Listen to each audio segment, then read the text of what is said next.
Narraciones Inenarrables presenta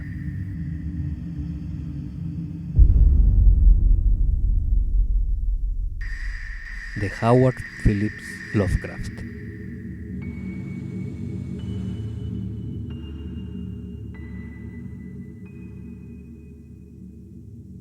La llave de plata.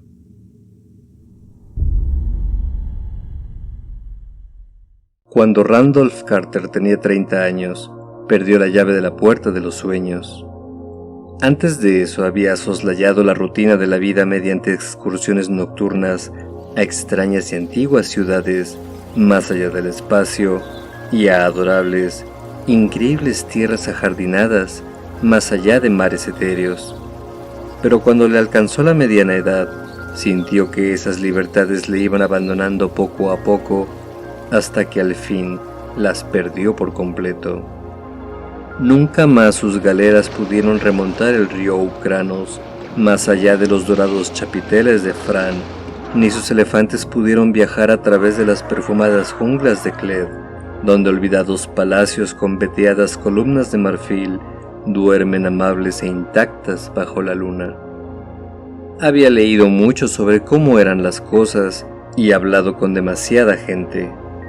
Filósofos bien intencionados le habían hecho ver la lógica relación de las cosas y analizar los procesos que forman sus pensamientos e ilusiones. La maravilla se había desvanecido y él había olvidado que todo en la vida no es más que un grupo de imágenes del cerebro, que no hay diferencia entre las provenientes de cosas reales y las nacidas de sueños interiores, y que no existe motivo para dar preeminencia a unas sobre otras. La costumbre le había imbuido una supersticiosa reverencia por lo tangible y físicamente existente, y le había hecho avergonzarse de morar entre visiones. Hombres sabios le dijeron que sus fantasías eran necias e infantiles, y él los creyó porque podía ver cuán fácilmente podían serlo. Lo que no pudo recordar fue que los sucesos reales eran, justamente, necios e infantiles, aún más absurdos por cuanto sus actores persisten en creerlos llenos de significado y propósito, mientras un cosmos ciego gira al azar de la nada hacia algo y luego de vuelta, de algo hacia la nada, sin reparar ni saber de los deseos o la existencia de las mentes que son un parpadeo, durante un instante, aquí y allá, en la oscuridad. Lo habían encadenado a las cosas que son, y luego le habían explicado el funcionamiento de tales cosas hasta que el misterio se esfumó del mundo. Cuando protestó y anheló escapar a los territorios crepusculares en que la magia convertía todos los pequeños fragmentos fulgurantes y las preciadas asociaciones de su mente en imágenes de ilimitadas expectativas y delicias sin fin, lo dirigieron hacia los recién descubiertos prodigios de la ciencia, ofreciéndole encontrar maravillas en el vórtice del átomo y misterio en las dimensiones celestiales. Y cuando no pudo encontrar tales, en cosas cuyas leyes eran conocidas y mensurables, le dijeron que le faltaba imaginación y que era inmaduro por preferir las ilusiones oníricas a las de nuestra creación física.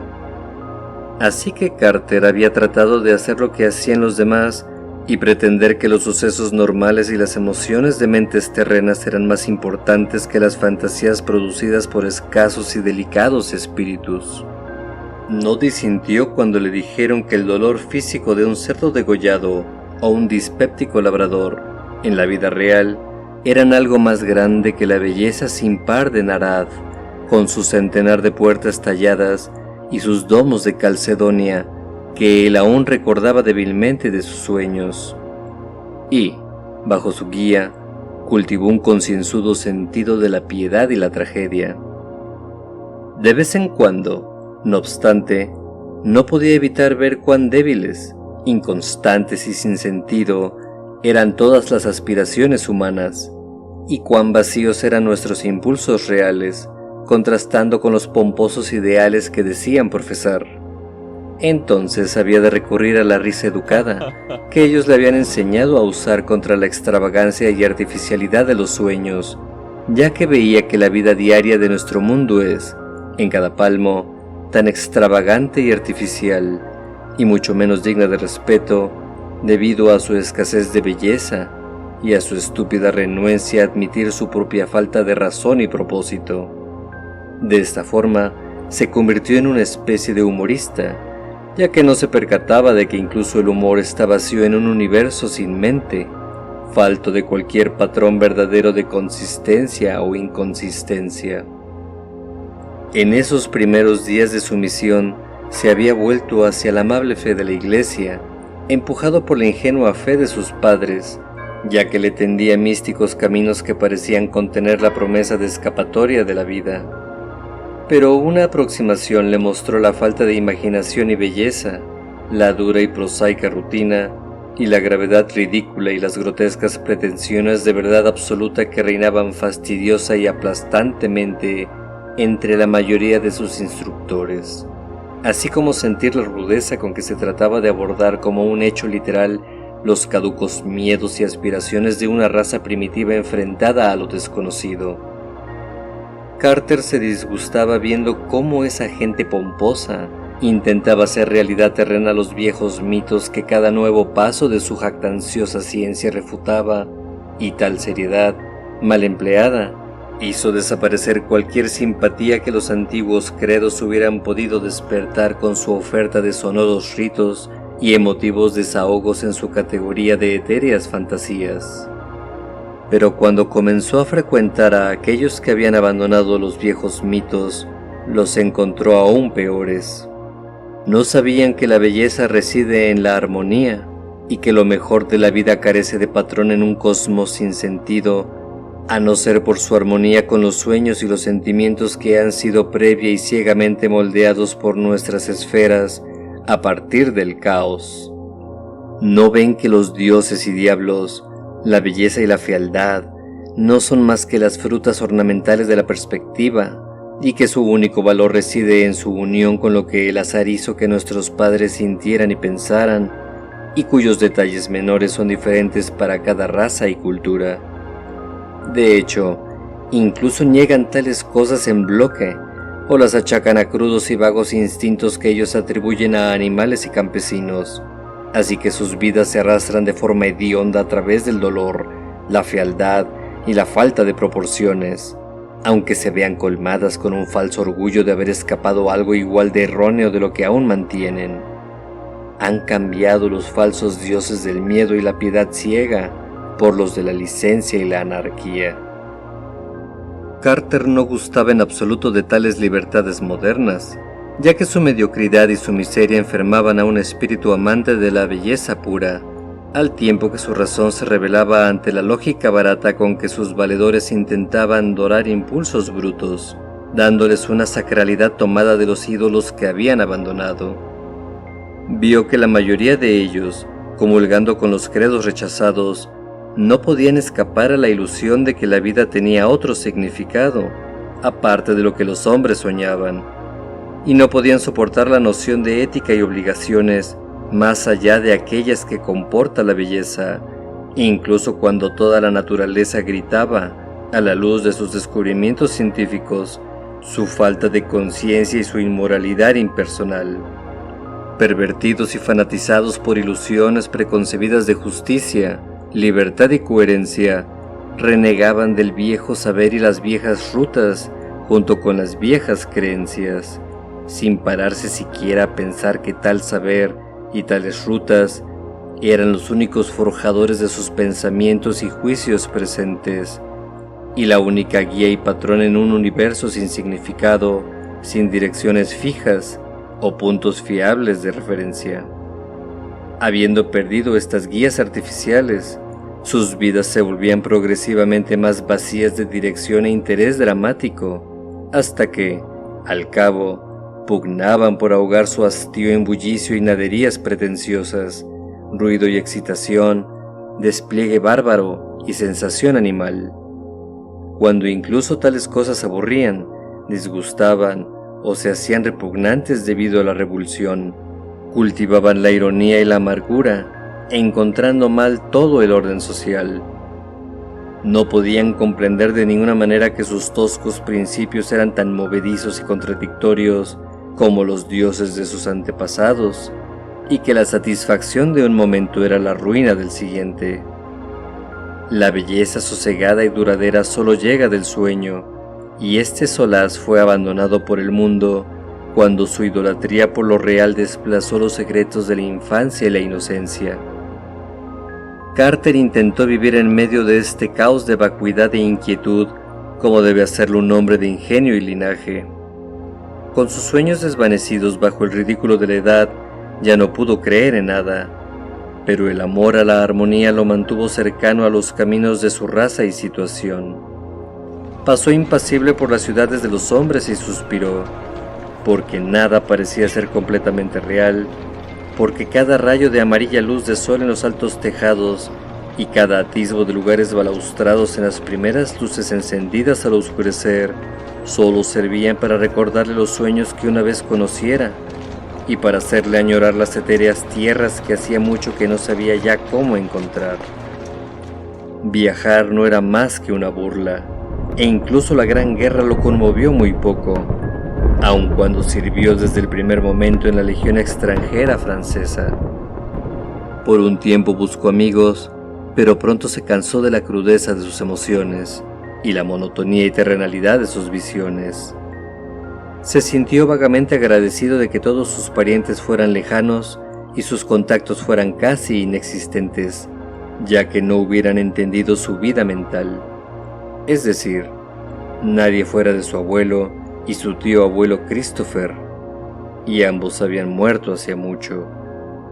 Entonces comenzó de nuevo a escribir libros, algo que había dejado de hacer cuando sus sueños comenzaron a abandonarlo, pero tampoco halló en eso satisfacción o plenitud, ya que el toque terrenal estaba en su mente y no pudo pensar en las cosas adorables como había hecho antaño. El humor irónico lo alejaba de los minaretes del crepúsculo que alcanzara entonces, y el miedo terrestre a la improbabilidad marchitaba todas las delicadas y sorprendentes flores de sus jardines etéreos. Las convenciones de pena asumida teñía de sensiblería su producción, mientras que el mito de una importante realidad y significación de los eventos humanos rebajaba todas sus altas fantasías al nivel de las chabacanas alegorías de la sátira social barata. Sus nuevas novelas obtuvieron un éxito que las antiguas nunca habían logrado, y dado que sabían cuán vacías debían ser para gustar a un rebaño vacuo, las quemó y dejó de escribirlas. Eran novelas muy graciosas, en las que se reía urbanamente de los sueños que esbozaba ligeramente, pero él sabía que tales sofisticaciones habían agostado su vida. Tras de eso cultivó deliberadamente la ilusión, coqueteando con las nociones de lo extravagante y lo excéntrico, como un antídoto contra la vulgaridad.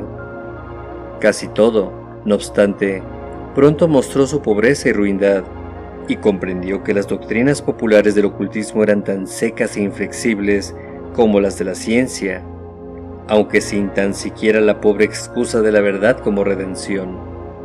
La tosca estupidez, la falsedad y el pensamiento confuso no son los sueños, ni una escapatoria de la vida para un intelecto educado por encima de tal nivel.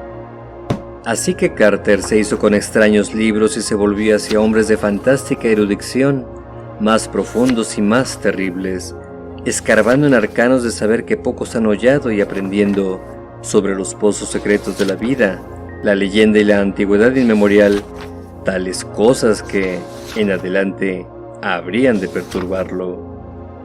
Decidió vivir en un plano extraño y amueblar su casa de Boston de acuerdo con sus gustos cambiantes.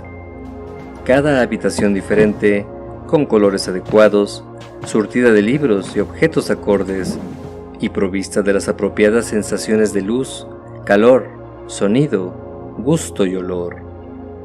Oyó hablar sobre un hombre del sur que era rehuido y temido a causa de las blasfemas materias que había leído en libros prehistóricos y en tablillas de arcilla obtenidas de contrabando en la India y Arabia.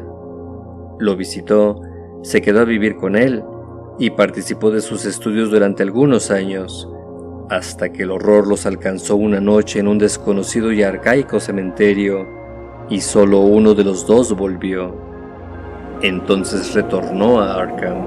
la terrible y vieja ciudad embrujada de sus antepasados en Nueva Inglaterra, y tuvo experiencias en lo oscuro, entre los meditabundos sauces y los tambaleantes techos picudos que le hicieron sellar para siempre ciertas páginas del diario de un antepasado extravagante. Pero tales horrores lo llevaron solo al filo de lo real, y no hasta el verdadero país de los sueños que conociera en su juventud. Así que a los 50 desesperó de encontrar descanso o alegría en un mundo cada vez más ocupado para la belleza o demasiado cínico para soñar. Habiendo comprendido por fin la vacuidad y futilidad de las cosas reales, Carter pasó sus días en retiro y en pensativos recuerdos deslavazados de su juventud colmada de sueños. Pensó que era bastante estúpido el molestarse en seguir viviendo, y obtuvo de un sudamericano conocido suyo un líquido muy curioso, que habría de sumir los insufrimientos en el olvido. La inercia y el hábito, no obstante, le hicieron aplazar su decisión, y se demoró indeciso entre remembranzas de los viejos tiempos, desmontando las extrañas colgaduras de los muros y componiendo la casa como fuera en su primera infancia: cristales púrpuras, muebles victorianos y demás. Con el paso del tiempo llegó casi a agradecer esta demora, ya que los restos de su juventud y apartamiento del mundo hicieron que la vida y la sofisticación parecieran muy lejanos e irreales, por lo que un toque de magia y esperanza se filtró en sus sueños nocturnos. Durante años, aquellos sueños habían conocido tan solo distorsionados reflejos de las cosas cotidianas, tal como sucede con los más comunes de los sueños. Pero ahora retornó un rayo de algo más extraño y salvaje, algo de inmanencia ligeramente aterradora, que tomaba la forma de imágenes sumamente claras de sus días de juventud y que le hizo pensar en las cosas levemente intrascendentes que habían olvidado durante tanto tiempo. A menudo se despertaba llamando a su madre y su abuelo, ambos enterrados desde hacía un cuarto de siglo. Entonces, una noche, su abuelo le recordó la llave. El viejo erudito canoso, tan perfilado como si estuviera vivo, le habló largo y tendido de su antiguo linaje, de las extrañas visiones de los delicados y sensitivos hombres que lo formaban. Habló del cruzado de ojos llameantes que aprendió extraordinarios secretos de los sarracenos que lo tuvieron cautivo, y del primer Sir Randolph Carter, que estudió magia cuando Isabel era reina. Habló, asimismo, de aquel Edmund Carter que había escapado por los pelos de ser colgado durante la caza de brujas de Salem, y que había guardado en una vieja caja la gran llave de plata recibida de sus antepasados. Antes de que Carter despertase, el amable visitante le dijo cómo encontrar esa caja. La caja de roble tallada, de arcaica maravilla, cuya grotesca tapa no había sido alzada por mano alguna durante 2 siglos. La encontró entre el oscurecer y las sombras del granático, perdida y olvidada en el fondo de un cajón de una cómoda alta. Tendría unos 30 centímetros de lado, y sus tallas góticas eran tan espantosas que no se asombró de que nadie desde Edmund Carter se hubiera atrevido a abrirla. No hizo ruido alguno cuando la sacudió, pero impregnó el aire con el aroma de especias desconocidas. Lo de la llave que contenía no era más que una difusa leyenda, y el padre de Randolph Carter nunca había sabido que existiera una caja así. Estaba guarnecida de hierro oxidado, y no había forma alguna de abrir el formidable cerrojo. Vagamente, Carter sabía que dentro encontraría alguna llave de la perdida puerta de los sueños, pero de cómo y dónde usarla, nada le había dicho su abuelo. Un viejo criado forzó la tapa tallada, estremeciéndose al hacerlo, a la vista de las espantosas caras que acechaban en la madera ennegrecida, así como ante alguna extraña familiaridad en ellas. Dentro, envuelta en un descolorido pergamino, se encontraba una gran llave de plata deslustrada, cubierta de crípticos arabescos, pero no había ninguna instrucción legible. El pergamino era voluminoso y tan solo contenía los extraños jeroglíficos de alguna lengua desconocida, escritos con un antiguo junco. Carter reconoció los caracteres como unos que había visto en cierto rollo de papiro, perteneciente a aquel terrible erudito del sur que se había esfumado una noche en un cementerio sin nombre. El hombre siempre se había estremecido al leer ese rollo, como Carter se estremeció entonces. Pero limpió la llave, y esa noche se la llevó consigo dentro de su aromática caja de viejo roble. Sus sueños fueron haciéndose así más vívidos, y aunque no le mostraban nada de las extrañas ciudades e increíbles jardines de antaño, tomaban una forma definida cuyo propósito no podía ser ignorado. Le hacían regresar a lo largo de los años, y con los entremezclados deseos de todos sus antepasados, lo empujaban hacia alguna oculta y ancestral fuente. Entonces supo que debía volver al pasado y mezclarse con las viejas cosas, y día tras día pensaba en las colinas del norte, en el meditabundo Arkham y el rápido Miskatonic, y en la solitaria morada rústica de los suyos.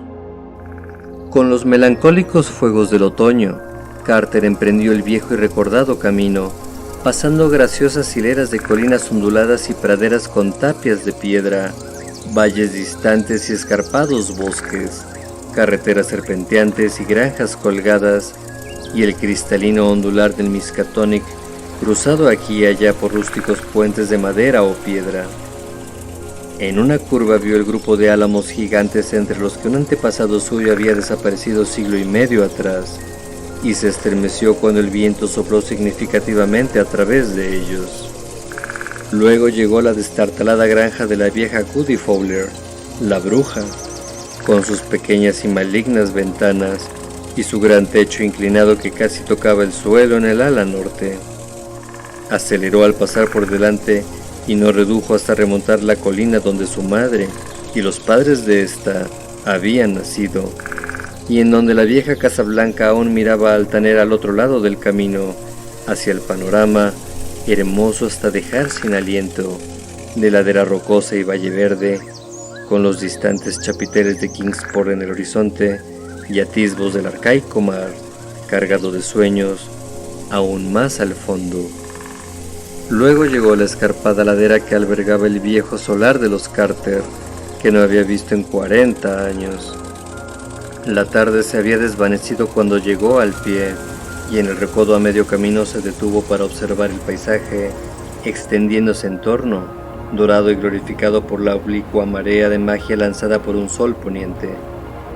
Todo lo extraño y la expectación de sus recientes sueños parecía estar en aquel silencioso y ultraterreno paisaje, y pensó en las desconocidas soledades de otros planetas, mientras sus ojos corrían sobre los púrpuras y abandonados céspedes que resplandecían ondulantes entre los muros arruinados, los sotos de bosque sobrenatural dando paso a líneas tras líneas de púrpuras colinas, y el espectral valle boscoso que bajaba en sombras hacia húmedas hondonadas, donde las aguas canturreaban y borboteaban entre raíces gruesas y torcidas. Algo le dijo que los motores no pertenecían al mundo que buscaba, así que dejó su coche al borde del bosque y, poniéndose la gran llave en el bolsillo de la chaqueta, siguió caminando colina arriba. Los bosques lo envolvieron entonces por completo, aunque creía que la casa estaba en un alto otero en el que los árboles clareaban por todos los lados, excepto por el norte. Se preguntó cómo se vería, puesto que la había dejado desierta y sin atender desde la muerte de su extravagante tío abuelo Christopher, 30 años antes. En su infancia había realizado largas visitas y encontrado extrañas maravillas en los bosques que se abrían más allá del huerto. Las sombras se espesaban a su alrededor porque caía la noche. En un momento dado se abrió un claro entre los árboles, a su derecha, y en el crepúsculo pudo otear a través de leguas de prados y divisar el viejo campanario congregacionista de Central Hill, en Kingsport, rosado con el último resplandor del día, los cristales de las pequeñas ventanas redondas resplandecientes de fuego reflejado.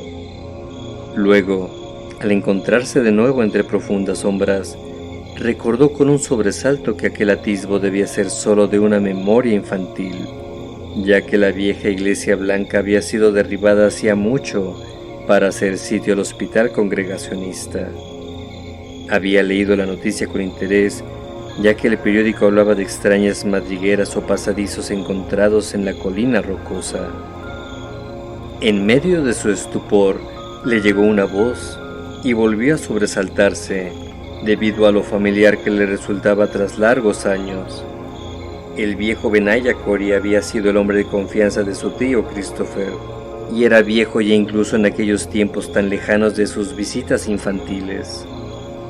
Ahora debía tener sus buenos 100 años, pero la voz chillona no podía ser de nadie más. Era imposible distinguir las palabras, pero el tono era resonante e inconfundible. Pensar que el viejo Benji seguía vivo. Mr. Randy, ¿dónde está? Quiere matar a su tía Marty de un disgusto. No le tiene dicho que esté cerca de casa por la tarde y que vuelva antes del anochecer. Randy. Este chico es de lo más incorregible que yo haya visto a la hora de trotar por los bosques. Se pasa media vida rondando esa madriguera de serpientes de lo alto del bosque. ¡Randy! Randolph Carter se detuvo en aquella negrura, parecida a la tinta, y se frotó los ojos con la mano. Algo iba mal. Había algo que no podía hacer. Se había internado demasiado en lugares que no debía, y se le había hecho inexcusablemente tarde. No se había fijado de la hora que era en el campanario de Kingsport, aunque hubiera podido hacerlo con facilidad gracias a su catalejo, pero sabía que su tardanza era extraña y sin precedentes. No estaba seguro de conservar su pequeño catalejo y echó mano al bolsillo para comprobarlo. No estaba, pero sí la llave de plata que había encontrado en una caja en algún lugar. El tío Chris le había contado algo extraño acerca de una caja cerrada con una llave, pero la tía Marta le había interrumpido abruptamente, diciendo que no era la clase de cosas que debía contarse a un chico con la cabeza demasiado llena de ideas extrañas. Entonces intentó recordar dónde, exactamente, había encontrado la llave, pero algo parecía de lo más confuso. Supuso que fue en el ático de su casa, en Boston, y vagamente recordó que había sobornado a Parks con la mitad de su paga semanal para que le ayudara a abrir la caja, y para que no se lo contase a nadie. Pero, según lo recordaba, el rostro de Parks pareció muy extraño, como si las arrugas de muchos años hubieran caído sobre el vigoroso y pequeño Cockney. Randy. Randy. Una oscilante linterna surgió de la oscura curva, y el viejo Benaya se precipitó hacia la silenciosa y aturdida silueta del peregrino. Vaya, chico, así que aquí estás. ¿Te ha comido la lengua el gato? Llevo media hora llamándote, y debe ser un buen rato que me oyes. ¿No sabes que tu tía Marty no le gusta que estés fuera al anochecer? Espera que se lo cuente a tu tío Chris. Sabes de sobra que estos bosques no son para pasear a estas horas. Hay cosas que no son buenas para nadie, como solía decir mi yaya. Vamos, Mr. Randy, ojalá no guardarás en alguna. Así que Randolph Carter echó a andar por la carretera, mientras maravillosas estrellas resplandecían a través de altas ramas otoñales. Y los perros ladraron, al tiempo que la luz amarilla en la ventana de rombos resplandecía al girar en la siguiente curva, y las pléyades centellearon cuando salieron al abierto otero, en el que un gran tejado picudo se recortaba negro contra el débil resplandor del oeste. La tía Marta se encontraba en el portal, y no regañó demasiado cuando Benaya lo empujó hacia adelante. Conocía lo bastante al tío Chris como para esperar tales cosas de la sangre de Carter. Randolph no mostró su llave, sino que comió en silencio, y tan solo protestó cuando lo mandaron a la cama. A veces soñaba mejor despierto, y quería usar esa llave. Randolph se levantó pronto, y hubiera salido corriendo hacia el bosque de arriba si tío Chris no lo hubiera atrapado, obligándolo a sentarse a desayunar. Miró impacientemente alrededor por la baja habitación de alfombra raída, vigas al aire y poses en las esquinas, y solo sonrió cuando las ramas del huerto golpetearon contra los cristales emplomados de la ventana trasera. Los árboles y las colinas estaban cerca, y formaban los accesos de esos territorios intemporales que eran su verdadero país. Entonces, en cuanto se vio libre, se tentó el bolsillo de la blusa en busca de la llave y, habiéndose asegurado de que la tenía consigo, fue brincando por el huerto hasta la ladera de más allá, donde la colina boscosa se remontaba de nuevo por encima del otero sin árboles. El suelo del bosque era musgoso y enigmático, y grandes rocas manchadas de líquenes se alzaban difusamente por todas partes, a la luz tenue, como monolitos druídicos entre los troncos hinchados y torcidos de una arboleda sagrada. En una ocasión, durante su ascenso, Randolph cruzó una corriente cuyos rápidos cantaban rúnicos conjuros a los ocultos faunos, egipantes y drades. Luego llegó a la extraña cueva de la ladera boscosa, la temida culebrera rehuida por los lugareños y contra la que Benaya le había prevenido una y otra vez. Era profunda, más profunda de lo que nadie, excepto Randolph, sospechaba, ya que el chico había dado con una fisura en una negra y alejada esquina que llevaba a una gruta trasera y superior, un lugar oculto y sepulcral cuyos muros de granito daban una curiosa impresión de ser excavados. En ese momento serpenteó como solía hacer, iluminando su camino con cerillas cogidas en la cocina y acabando por pasar por la hendidura con una ansiedad que le resultaba inexplicable incluso a él mismo. No sabría decir por qué se aproximó tan sigilosamente al muro posterior o por qué, instintivamente, empuñó la gran llave de plata al hacerlo. Pero así lo hizo, y cuando volvió esa noche a casa, no dio explicación alguna de su tardanza ni hizo caso de los reproches recibidos por no regresar a comer al mediodía. Ahora, todos los parientes lejanos de Randolph Carter convienen en que algo sucedió que hizo agudizarse la imaginación de éste a los 10 años. Su primo, Ernest B. Aspinwall, Esquire, de Chicago, tiene 10 años más que él, y recuerda muy bien el cambio habido en el chico tras el otoño de 1883. Randolph había tenido fantasías que muy otros pocos podrían albergar, y también extrañas eran algunas otras de las cualidades que mostraba en relación con asuntos de lo más mundanos. De hecho, parecía haber alcanzado un extraño don de profecía, y reaccionaba insólitamente ante cosas que, aunque a veces sin sentido, más tarde se descubría que justificaban aquellas singulares impresiones. En las décadas siguientes, mientras nuevos inventos, nuevos nombres y nuevos hechos surgían, uno tras otro, en el libro de la historia, la gente recordaba de vez en cuando, con asombro, cómo Carter, años antes, había dejado escapar descuidados comentarios de indudable conexión con lo que luego sería el futuro. Ni él mismo entendía tales comentarios ni sabía por qué determinadas cosas le provocaban ciertas emociones, pero imaginaba que el responsable era algún sueño olvidado.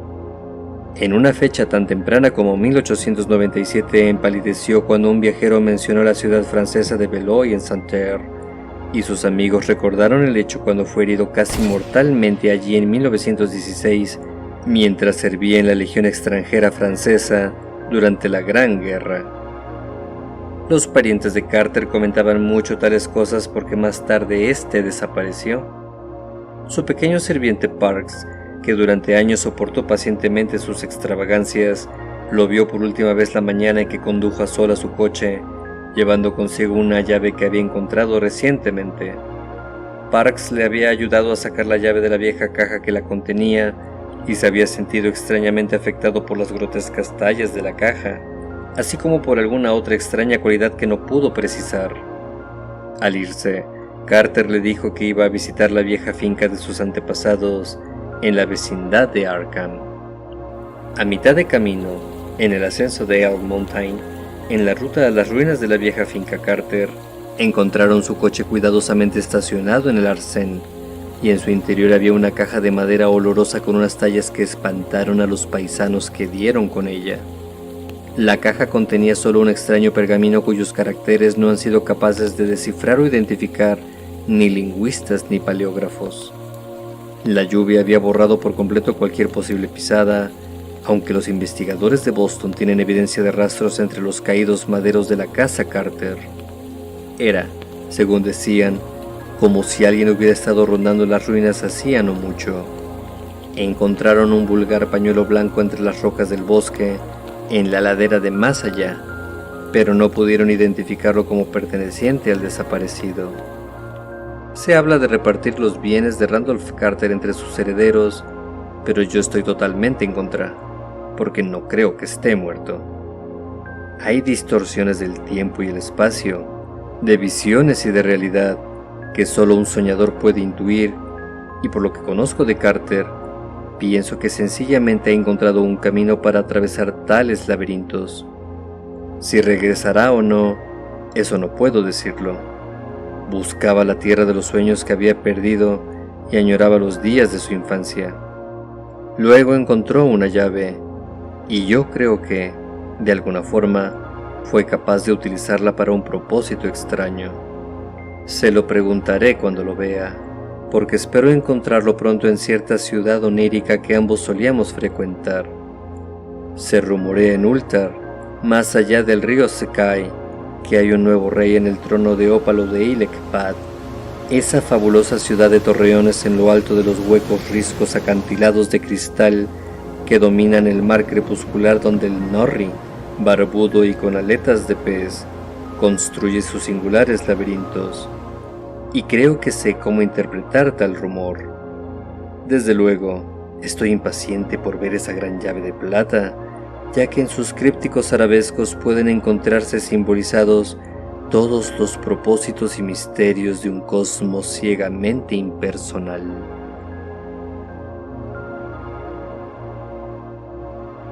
La llave de plata.